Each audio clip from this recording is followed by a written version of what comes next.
have these ideas about soul growth. I mean, there's all kinds of people doing, coming out and finding themselves doing yoga or entering the health field, deciding to go to a counselor for the first time. People that are deciding to bring their relationship to a new place, and so on. In other words, people are consistently trying to change their life. And it's happening more now in individuals and groups than any time in history on our planet. And it's happening more instead of when once upon a time in various cultures where we had a leader kind of telling folks, lots of individuals are experiencing it individually. They're experiencing it in their own heart and soul, and there's no better place than individually, so to speak. There's something about groups experiencing such a thing, but our individual changes are really the most important. And that's why we're entering an age, the Aquarian Age, where individuals are all supposed to be waking up. It's kind of a paradox because the Aquarian Age is about humanitarianism or humanity as a whole, but it's also about the individuals, and it is about awakening the heart center, so the heart and soul. So I want to say this, some of us can be talking about venturing out and doing counseling. Some of us could be, and I'm keeping it in the context of personal growth, okay?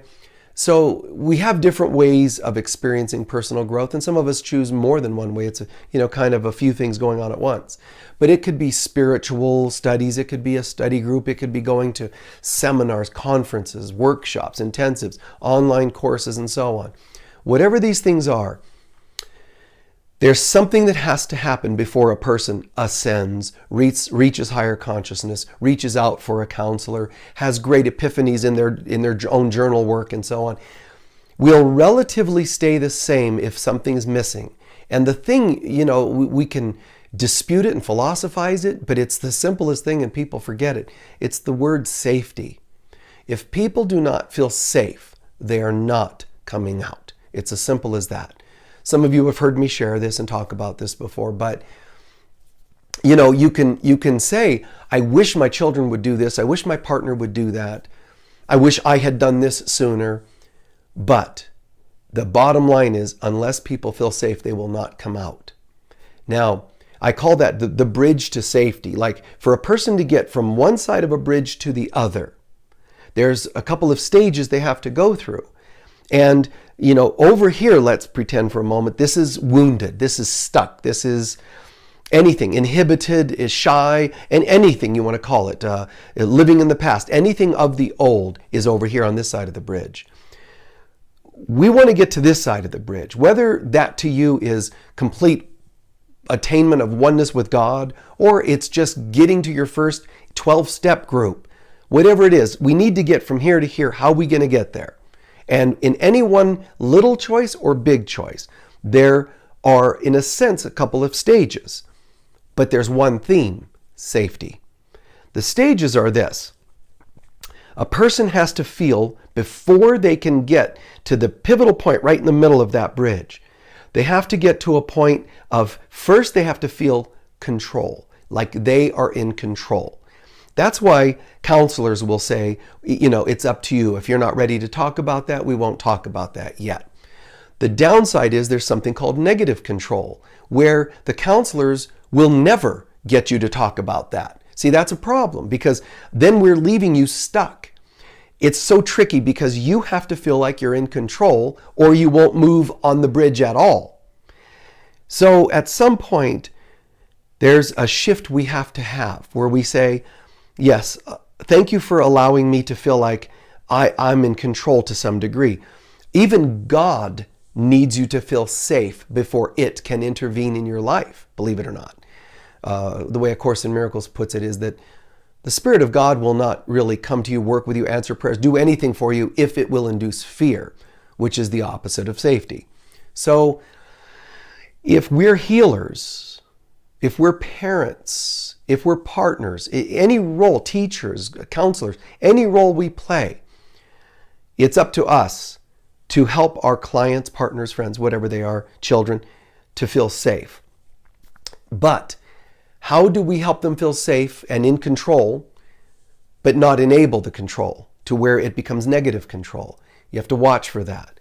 And I don't believe this is discussed enough, shared enough, understood enough in the healing field, because People don't know. Most teachers, counselors, therapists, healers, doctors, and so on, what they will do is typically, almost legally, they have to let you feel in control, but to a fault. So there's a point where the counselors need to say, yes, it's up to you. Yes, it's up to you, so that you feel like you're in control on this side of the bridge. But there is a point where they need to say, we will not get to your healing completely if you don't eventually let go of control, and the next side of the bridge is called trust. They're somewhat mutually exclusive. In a way, you being in control will always be there. If you're a counselor, you always let your client have some say. The bottom line. Even with a partner, disclosing stuff to each other. Ultimately, you always want to let them have that. The bottom line is you're in control. Sweetheart, you're talking to them. If there's a point where something gets too uncomfortable, we can stop or take a break or whatever. That way they feel, okay, there's a certain amount of control. But we also need to be a little risque and get to that other side of the bridge. So even though they're having control, we want to also induce a little bit of feeling of, I'm going to let go of control and trust again. It's one of those concepts that sounds, it is kind of a paradox, but it sounds contradictory, and it isn't. It's just that both have to be there, but one more or less gives way to the other. Always in control because you have free will. That cannot change. Nothing on earth will change that. But at some point, can you let go of the fear control and shift it into trust and still have a certain control inside? And even when people are doing drugs, there's a saying, you remain the witness. If a person's doing an acid trip, they sometimes have bad trips and that sort of thing. Well, people that have done that and tried to make that a journey of some kind, which isn't really a healthy thing to do, but they've tried to explain, one of the dangers when you're doing that is when you lose sight of yourself. So there's a certain amount of, again, control. If you feel like you're losing control, that's when you most likely will experience bad trips on any particular drug, hallucinogenic or whatever. It could happen more likely. But it's the same in life. In life, we have to feel like we have a certain amount of control or we will not come out. So it's like saying, I've done exercises with people, and I've shared this openly in workshops and such, but I've done exercises where I will say to people, think about your absolute biggest secret in the world, shame or whatever it is. Now, are you willing to just turn and tell somebody that, a stranger or a friend? And almost never will they. And they're like, well, obviously no, or I would have. Okay, then don't. How about we do this? Can you write it down? Okay. Now watch what's happening. Can you write it down? They go from no to, as long as I'm in control and I'm writing it, it's my paper and I can throw it away. Sure. So now they're in control, but they're coming out because they're writing it down. Now they get to hear. Now, we're not going to ask them per se to just now hand that to someone else and let the person read it. But here's an exercise I've done. I'd like you to hand the piece of paper to another person. No way. And they want to run way back here. No, wait. We're going to hand it to the other person, but flip it over and let them just look at the back of the piece of paper. It sounds kind of harmless. To an average person, it's like, well, big deal. It's a piece of paper. They're not really reading it. You'd be surprised at what happens inside you when you're putting your life on the line like that. You're shaking and starting to worry and get, all reactive. I've seen people get very reactive to shouting when it comes to the idea of handing that piece of paper. But what happens is they're not going to read it. Trust the other side of the bridge. Trust that they will not read it.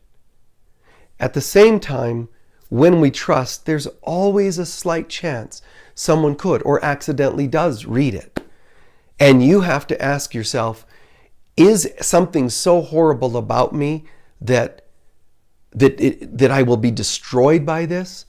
And I have heard and seen every imaginable thing you can. Oh my God, you know, it just would blow some minds away.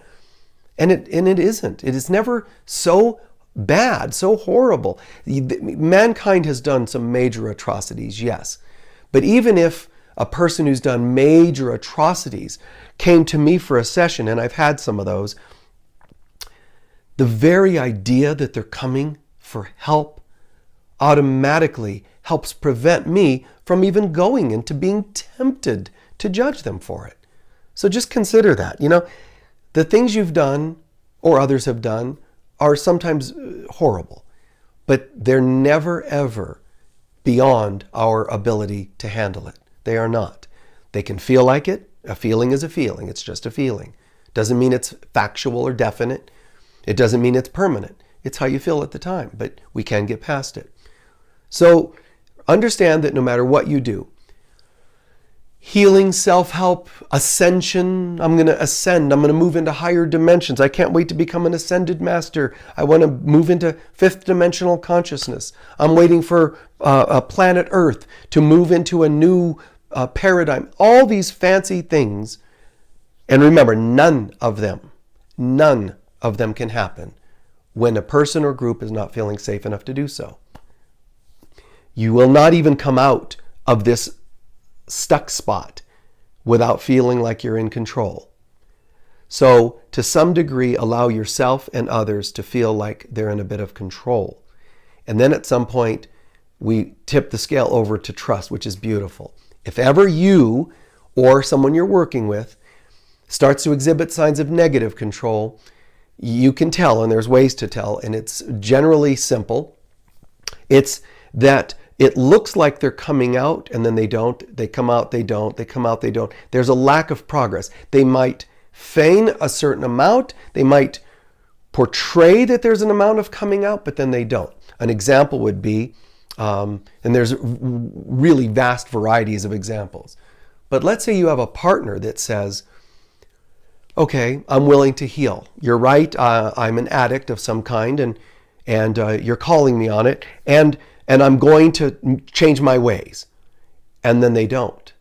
And another warning, and they don't. And another warning, and they don't. You see, they're pretending that they're going to go up to the top and go over that peak, that hump, down into trusting and get into a 12-step group. But they never do. Or if they do, they never stay. In this example, let's say they don't do it. Then you have to say, oh my goodness, I got hooked into negative control. And whenever we get hooked into negative control, we don't have to hate them. It means A, they're that afraid. B, they're that stuck, right? But also we have to look at something within ourselves. How did I get hooked? Why did I not see it so easily, or why did I let it keep happening? Usually it's because we have such an agenda to see them heal. You know, like, I need them to heal because it's my husband, it's my child. I don't want this to fail, so I'm hanging in there with him. But really we're doing it for our image or for our desire to have it fixed or whatever. So it's a very tricky thing, but that's why often with partners and children and all that, hand them to counselors and let them go through that idea with them, that model. Sadly, a lot of healers and models don't even know. A lot of healers and doctors and therapists and counselors don't even know that model. So bring it to them, teach it to them. Say, look, here's where I want to go. I want to go from here to here, this point to this point. And I believe there's a bridge. The bridge is the bridge of safety. The first half of it is control. The person has to feel a bit of in control. So I'm giving him my child. I don't mind if they need to hedge a little and play games a little bit, but at some point, please help them to surrender and let go and start talking about what happened to them when they were young or whatever it was. To talk about their real feelings towards their dad or their mom or their partners or whatever the context might be. So, and we have to watch ourselves when we're doing that. Yeah, I'm definitely going to make some changes. But we never do. But I'm the one who gets to decide when. Yeah, you are, but you're never doing it. So at some point, try. Just get over to the side of surrender. Trust. Now, if you can't, or you see there's an inhibition or someone else is having an inhibition, then it's time to ask why. Why am I not getting to that ultimate, like, free fall, the trust, And typically that's unhealed wounds. And, bring those to the bridge of surrender, the bridge of safety and the bridge of healing, the bridge to healing. It's all involving safety. If people aren't safe enough, they're not going anywhere. If people don't feel safe enough, they're not walking into heaven. If they don't, seriously, if they don't feel safe enough, they're not ascending. Everything needs us to feel safe. And in a way, knowing that secret has been really pivotal for me as a person, as a healer, as a partner, anything I've been, or even as a dad, when I've had young children especially.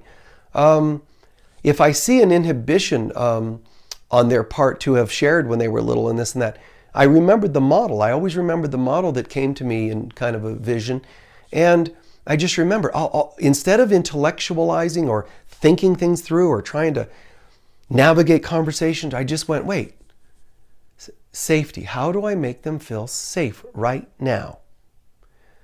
And you could say that love is how people most will feel safe.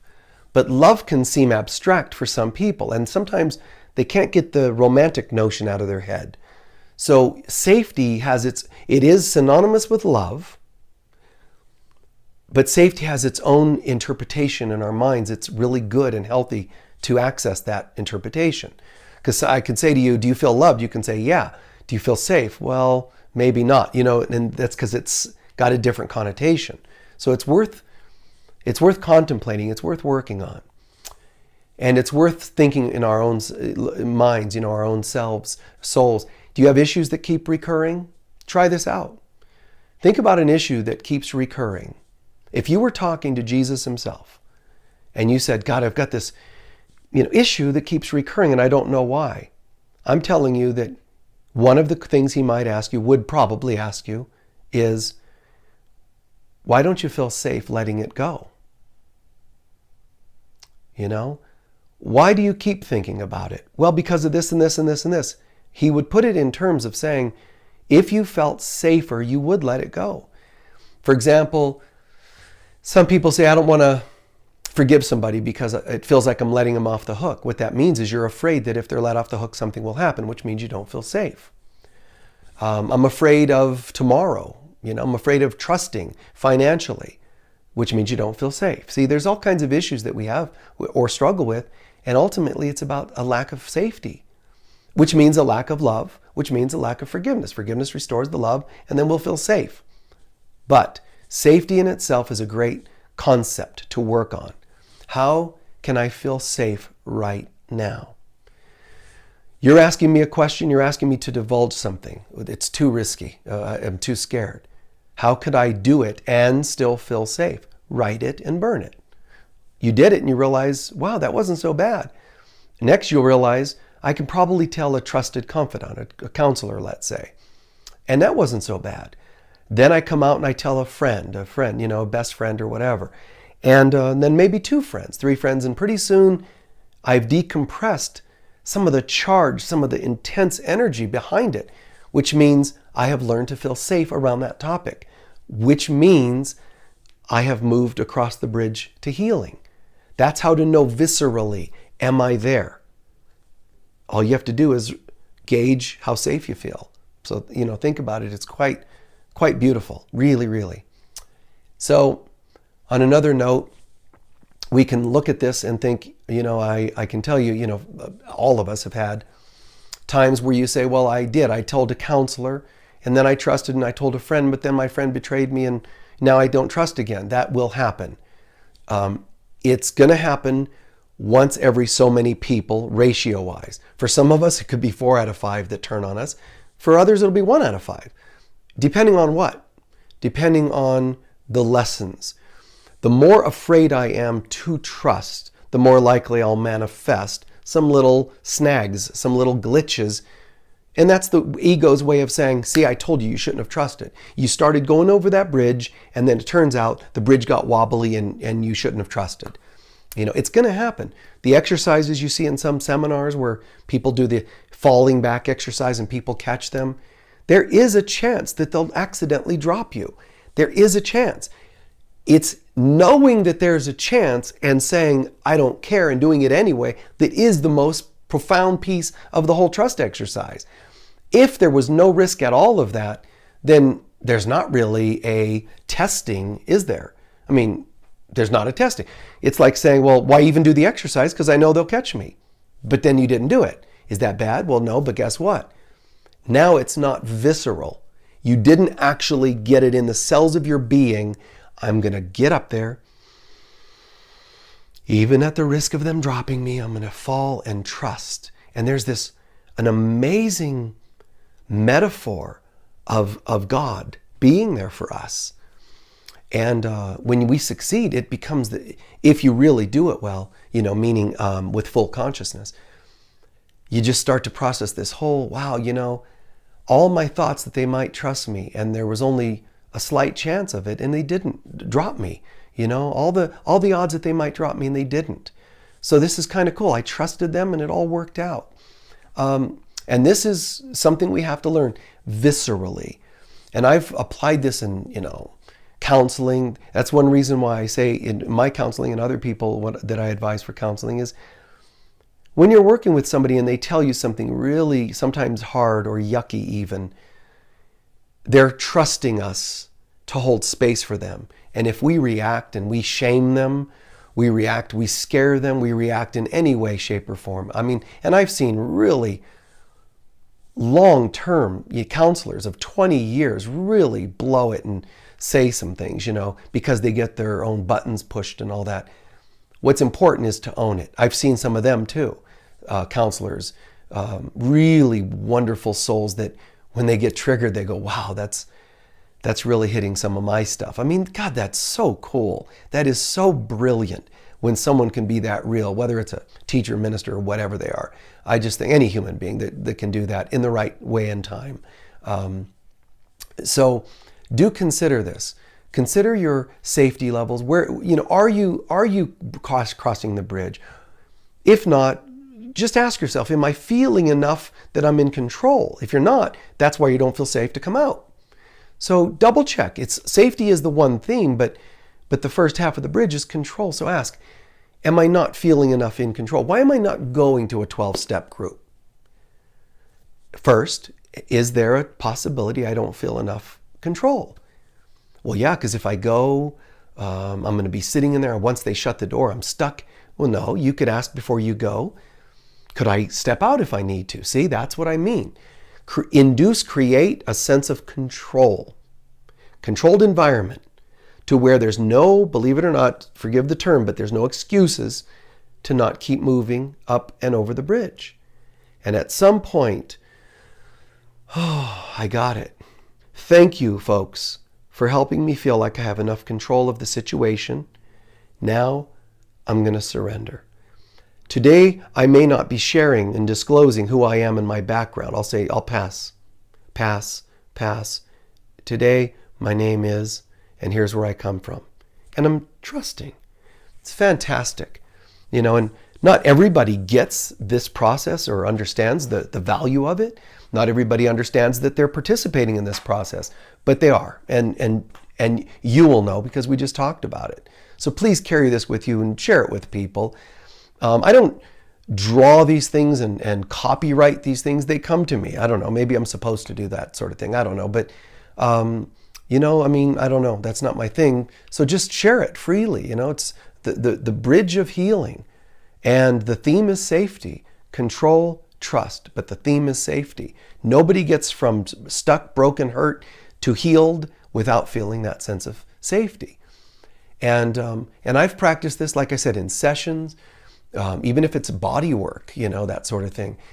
And times I even go to a place I felt it's important at times to really go to an edge with people, because there's such an intense value in bringing the body right to that place of trust, where you believe here's all this fear, all this trauma, all this stuff is up, and yet the same things don't happen, meaning the same traumas from the past. The way I've said this in the past, some of you guys know, is to heal something, you sort of have to return to the edge where you once were pushed off, but this time you fly. There's a huge difference. It's very, very similar. You're still brought to the edge, but this time treated differently once you're there. So that's why sometimes when I've seen people who have been, say raped, God, most counselors think, oh my God, that person's dangerous. They're damaged goods. They've been raped. That means they have hurt inside. I have to be careful. Don't touch them. Don't hug them when they arrive, because everything can be misconstrued. That's true. And it's such a drag because those things happen, and it scares the healers out of being healers and the healees out of healing. So everybody stays kind of stuck. My work, when in the past, now I've more or less somewhat retired from doing some things in my life because of time and all kinds of reasons, but my work in the past would be, if somebody has been attacked like that physically, I would be the type of person to get with them physically and wrestle with them and have them get some of the rage out. I wouldn't wrestle with them in a form of hurting them, but wrestle with them and let them feel a body so they can, get that energy out. The way some recovery groups or some groups, healing groups do, they put a man in a padded outfit, a padded suit, and let women beat on the guy with plastic bats and so forth. It doesn't hurt him at all in any way, shape, or form. But then why do they do it? Because it's visceral. It lets that, oh my God, it's a male, it's a big body, and I get to say no and take the power back, which means what? Control. Then trust. The guy gets out of that suit, comes to say goodbye, to the group of ladies who have in this kind of the group, and they can hug and they can cry, and now they're trusting. It's so beautiful. I can't even, put words to it, perfect words to it. It's so beautiful. However, with it also comes all kinds of scary stuff and creepy stuff, because it brings energy up. It brings the past up. It brings up hurt. So that's why I've tried to teach workshops on these things so people can learn how, and not have me in the position to always do that kind of work, because it gets dangerous. It gets confused. There's this guy teaching about Christ consciousness and then puts on a padded suit and lets women beat on him. That could kind of, okay, that's kind of different, isn't it?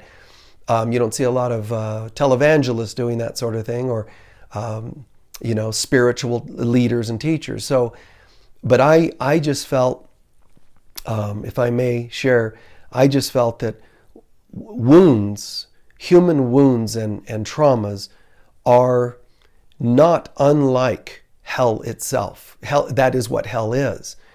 And in mythology, hell is always thought to be this underworld of caverns and an endless number of levels and layers and so on and so on and so on, like Dante described, right? But if that's the way the human psyche is, then think about all that, how all that darkness. If you ever saw the movie What Dreams May Come, Robin Williams plays a character whose wife ends up in hell for whatever reason, and he has to decide to go in and find her out of love, to go help her. And, the warnings from the guides are saying, nobody goes into hell and can make it back out, because once you're in there, you get stuck because of the very consciousness of the place, the density, the pain and the hurt. But he's determined, and he goes in and does what he needs to do to try to access the mind of his wife, who's in a particular part of hell. And I'm saying to us all, you are, when you're trying to help somebody on an issue, you are in effect symbolically entering a certain amount of hell with them. And to some degree, if we stay too sterile, way over here saying, whistle, hey, come out of hell and come over here, it really doesn't work that well. We have to remain in our center, yes, but not sterile over here where we do not understand what's happened to the person, and just tell them that, well, that's your problem. Let me medicate that for you. Let me lecture you about that. We have to, I believe, we have to relate to them. The Lost Books of the Bible describes Jesus, as you probably have heard. He dies on the cross. He's gone for 3 days, and then he ascends, resurrection in the tomb. But where is he for those 3 days? Well, the Lost Books of the Bible, some lost books describe him he descends into hell, which means he goes into the darkest parts of human consciousness and opens all the doors for people to come out, which is he opens the door and says, there's a bridge to healing. Would you like to come over with me? They don't have to, but they have the right to.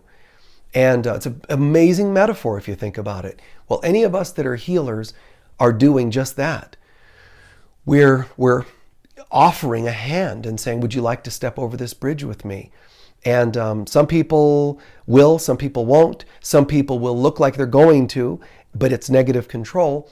And other people will look like they are, but then they get scared and they don't know what to do. And then they might accuse you, you might be an acupuncturist, and they might say, that you weren't using the needles properly, you weren't using the 5-element system, and they might find little flaws in what you're doing. Or if you're doing body work, they can say, oh, your hand stroked my rib too close to the breast, and that sort of thing. All these kinds of things that can happen to these various professionals, doctors, of course. And there are people that are not healthy and they're not being nice and clean and professional, of course.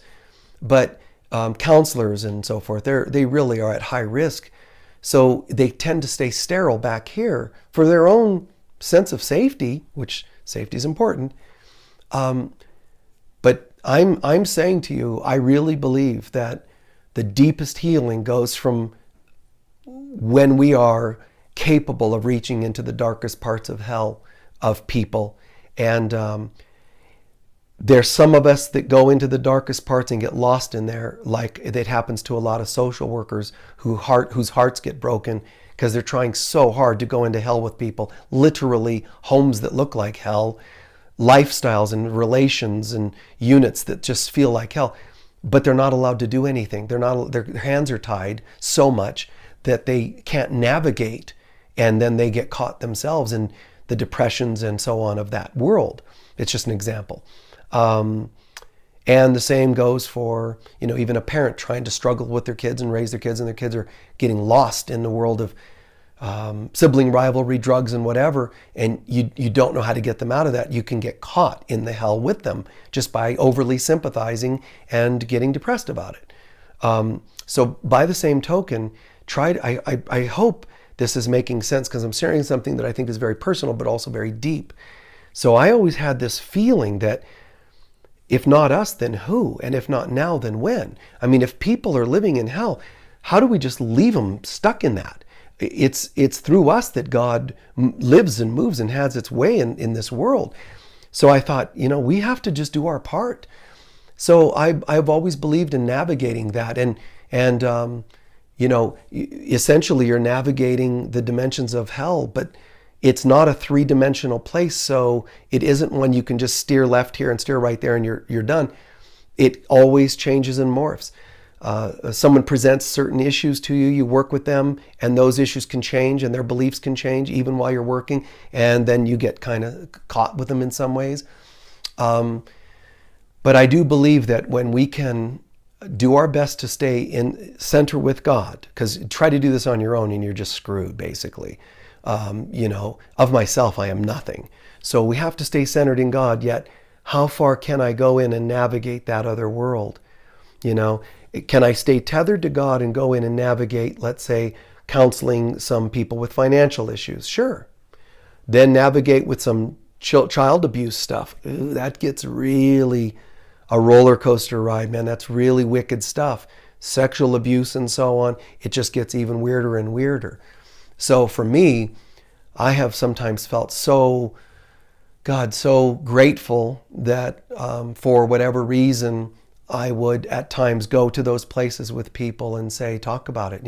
Are you mad? Wrestle with me and do things like that. Just simple examples. So I've shared this one many times. I remember one woman that had all this shame about her body, but for some reason, she thought, this is about 15 years ago, maybe close to 20 now. For some reason, she thought, because she's coming for a healing session, and she was used to healing having to do with maybe being disrobed. So she comes in for a healing session, and I left her in the room. I said, okay, I'll be back in a second. I came back, And she was on like a massage table and covered but disrobed. And it was like, oh. So I'm looking at this thinking, that's what a lot of people do anyway. That's what they need if they need body work, massage, that sort of thing. I just don't typically do that. So, but I can. So I'm like, okay.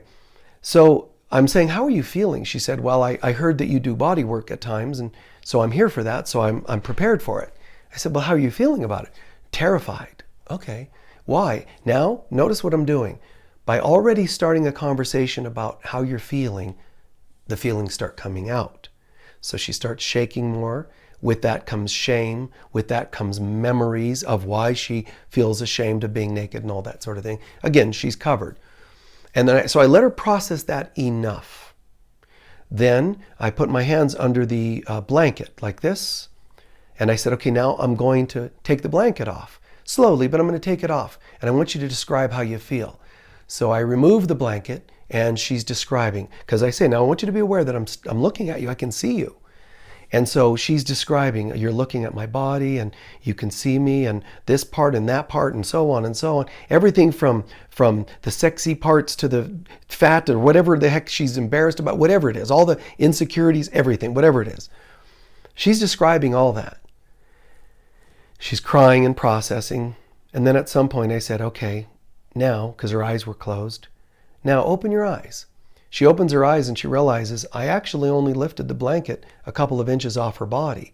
So the whole time she thought she was fully exposed and I couldn't see anything at all. So what she was processing was all in her head. She's thinking, you're looking at this. I know you're probably looking at that. And see, nothing's really happening. It's all in her mind. And that's a type of thing that I have done many times, far more engagingly and far more, far less engagingly. But things like that.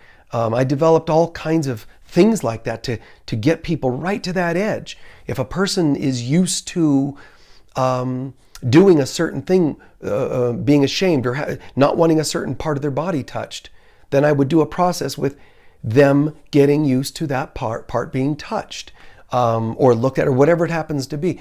Doing things that were not invasive per se, or certainly not intended to be invasive, but things that get to that edge to where they can say, now, can you reprogram how you were doing this before? I've had just so many different hundreds and even thousands and thousands and thousands of sessions with different variations of issues. But a portion of them are related to abuse.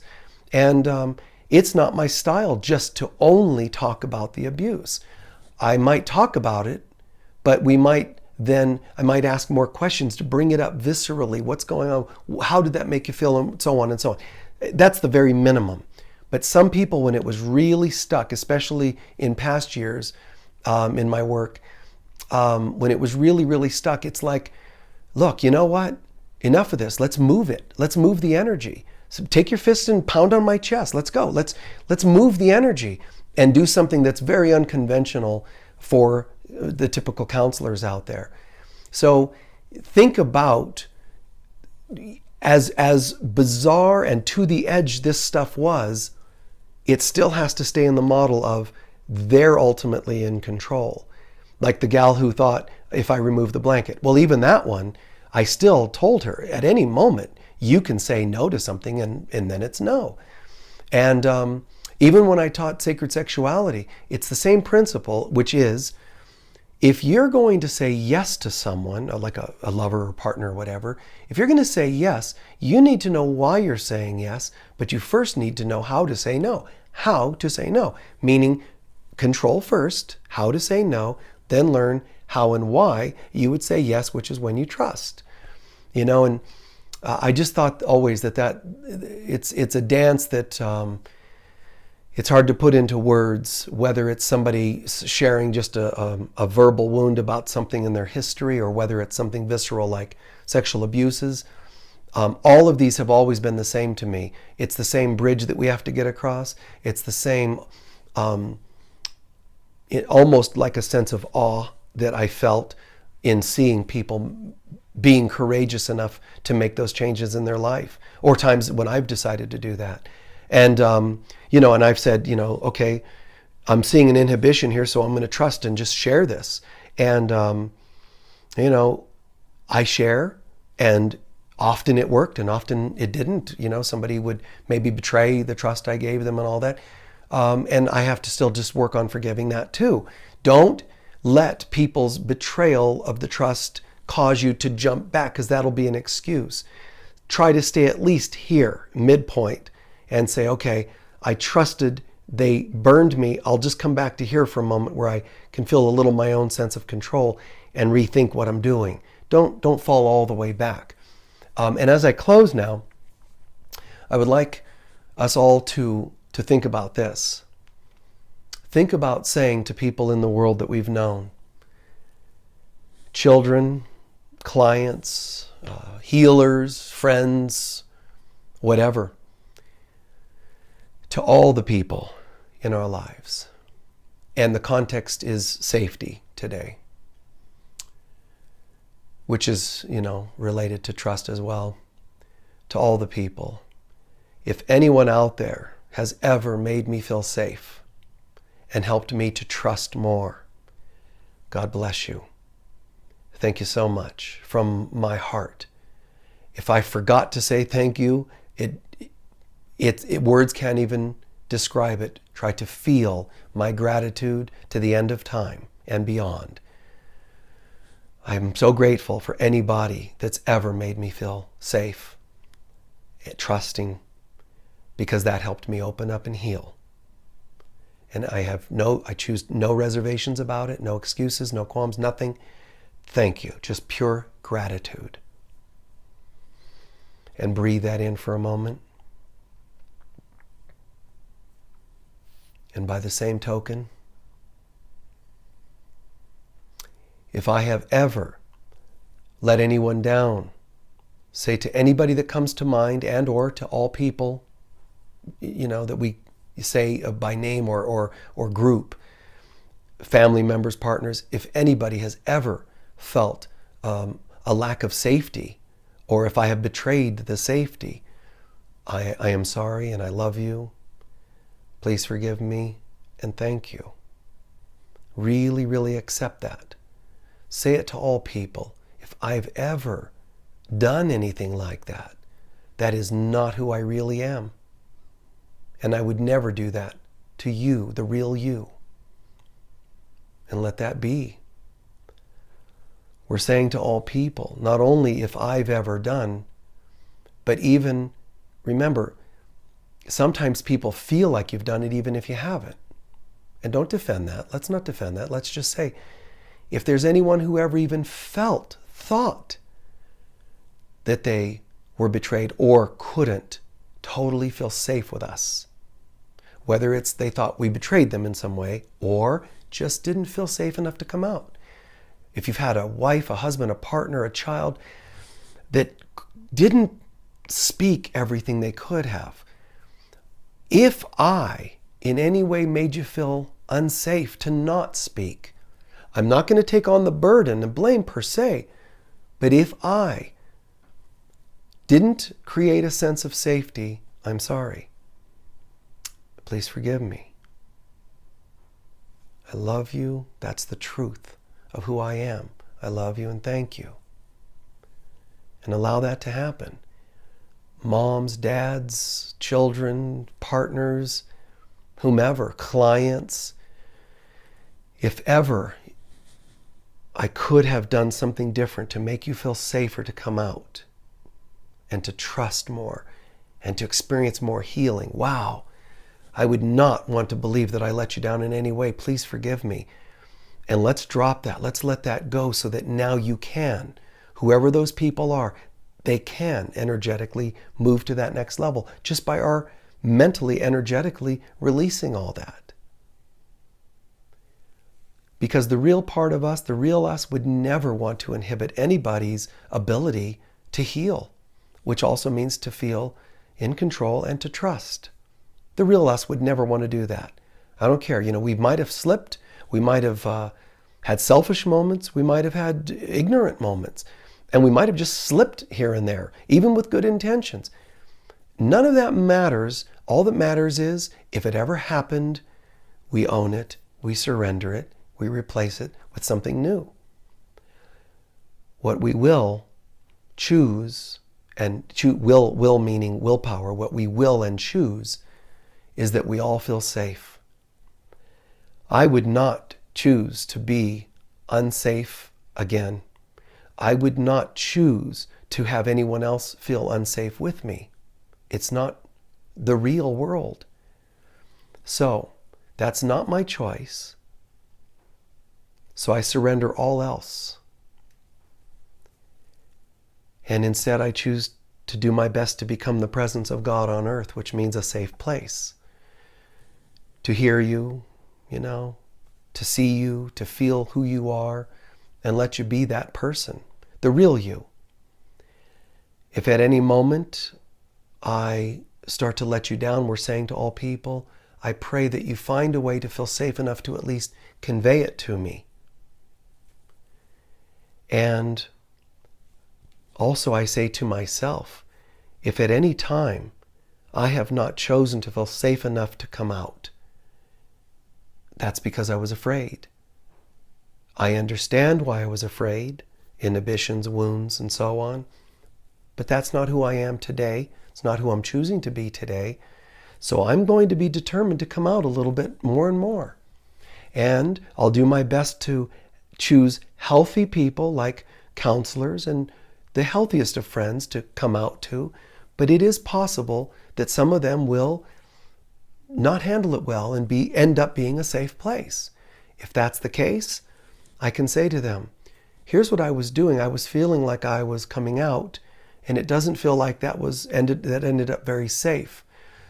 So I'm going to sometimes say goodbye to that friend and sometimes just ask, can we do that differently next time? Convey it, but speak it. Don't carry it, don't harbor it, because you might be bringing them a major healing as well. But if I have ever held back myself, say to your own soul, God, I'm so sorry. I love you, man. I love you.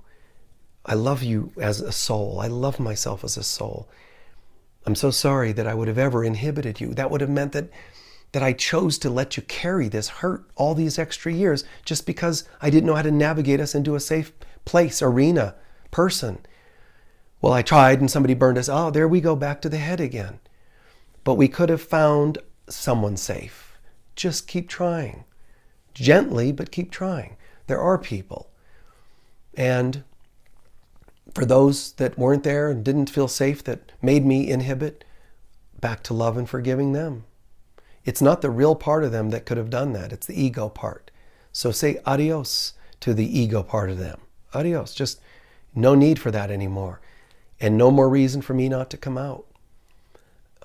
Any of us individually. And then give thanks. I'm going to be born again. It's another one of my expressions of being born again. I'm going to come out. If all I can do is come out in my own journal, that's where I'll do it. Someone, might come over and read my journal. Then tear the pages out after you've written them and burn them.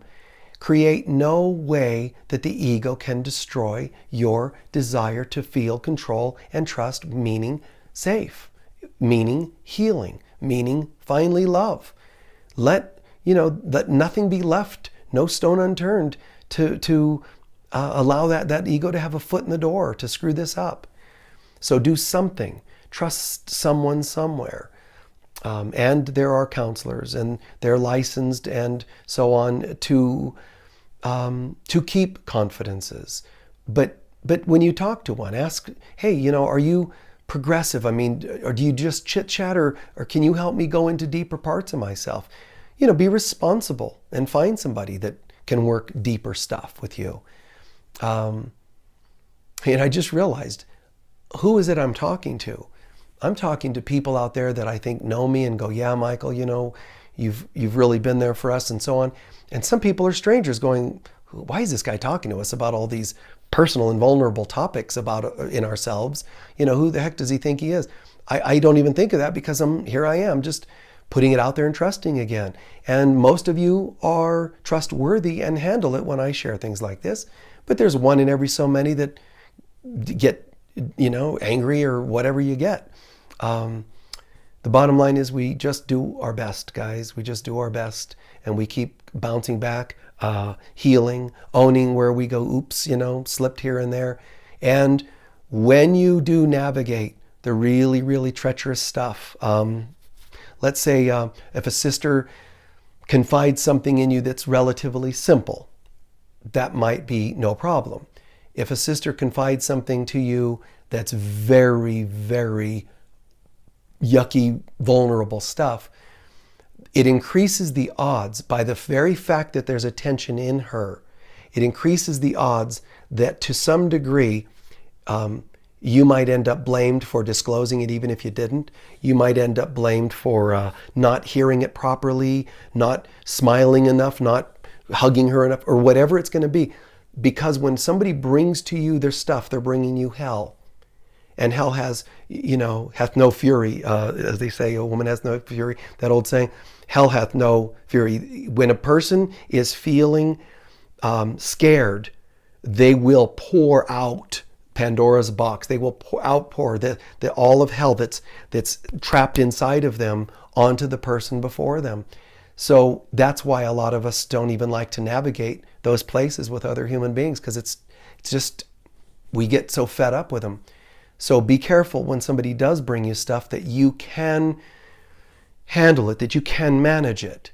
There are certain individuals that might confide something in me, and when they do, I will say to them, if it's certain people in certain circumstances, if you share this with me, that, like for example, I've had this with a couple of friends, personal friends, where if I see there's a little competitive thing going, there's a point where I'm not going to do triangulations anymore. I'm going to say, wait, we'll talk openly. And I've done this once with a group of friends, a small group, 3 or 4 of us. And some of them completely bailed and never heard from them again, because the idea of total disclosure was in itself evidence that things weren't going really well for this person in terms of what they were doing behind the scenes. So it's important for us to know where we're at and what we're going to take on. How much trauma we want them to share. If you're traumatized and you haven't healed a lot, you got to be careful and say, I need to share with you. Here's the line I have to draw. So be careful. If you're a parent, watch that your children aren't going to divide the 2 parents with different stories. Be careful. Try to align with the other parent if they're healthy. Then have a healthy alignment and say, guys, kids, you bring us stuff, we're aligned and healthy.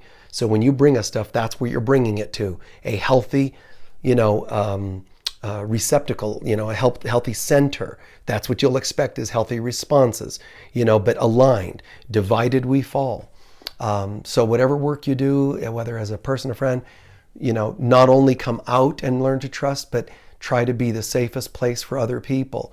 And remember, though, that you are a safe place, but when they bring hell hath, wow, there's like no comparison to the fury of hell, man. When people bring their stuff, you have to ask yourself if if you have what it will take to handle all that might come with that whole process. Their hurt, their pain, and sometimes it's years of that stuff. Sometimes your gender alone will attract some of those things. The way you look, your hair color, all these things will sometimes magnify how much they'll bring onto you. So each of us has to decide that.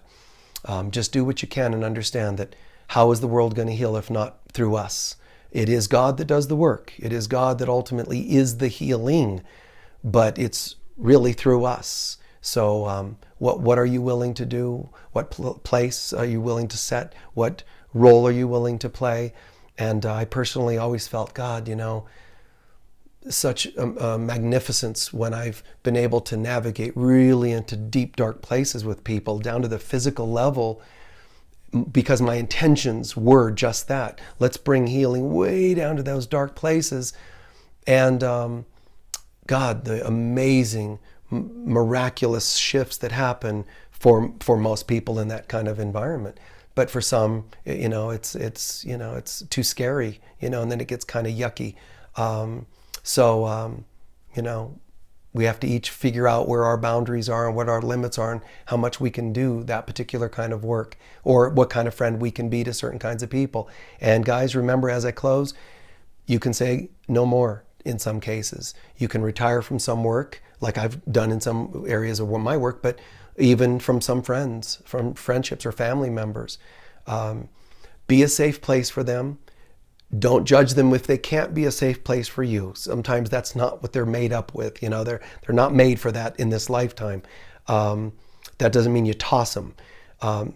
Not everybody's going to be a safe place, but have some safe places. They can't all be safe places, but at least have some of them. And I know that in a way that's what the metaphor of Shambhala is and Camelot is. These symbolic metaphors, heaven, Eden, of the ultimate sign space of safety. And, it is our destiny to experience that. So I've always thought, God, let me do what I can to create that for people. With that comes their stuff, but at the same time, the beauty of when we can replicate that to the best of our ability. And do know that even when you create it, even in a person, a counselor, and so on, doesn't mean you'll never find some little flaw, some little thing you might not like about that person or that place like Camelot. Because every one of those stories and metaphors on earthly grounds, the story has like a dismantling. There's a dissolving that happens in those places, which is kind of sad. But it shows us that in every one of our safety nets that we've created, there's going to be potentially some thing that's going to make it tempted to dissolve. And I tell you, that's one of life's major tests. Create something good, and the stuff of this world is going to try to mess it up and drag it down so that it leaves nothing good. For me, I've had moments where I have felt very much that I've recreated heaven on earth in some regards. My place of living, my friendships, and so on, and it's been fantastic. But I've watched how a thing, a person, a word can come in and try to dissolve the whole thing. The temptation is throw it out and just don't trust. And that's taking us all the way back to wounded again, which is where some of these people go because they can't maintain the vision. And so it tempts me to do the same thing. And then I go, well, wait, I know better?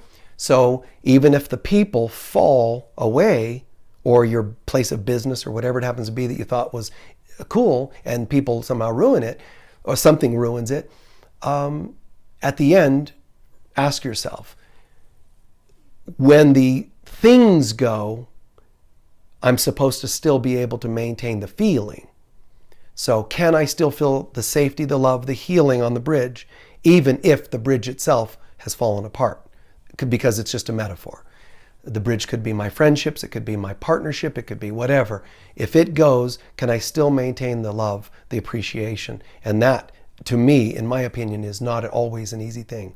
But it is my destiny, your destiny. It is our goal. So keep that vision somehow. Keep your vision, your sight on the light at the end of the tunnel or on the other side of the bridge. Do your work, do your work. Other side of the bridge collapses, keep your vision on the other side of the bridge and just keep going. Not everybody will cross the bridge with you in this day, time, place, and in these bodies, but hold it in your vision that they all do spiritually, they all do march across with you. We're all in this together, okay?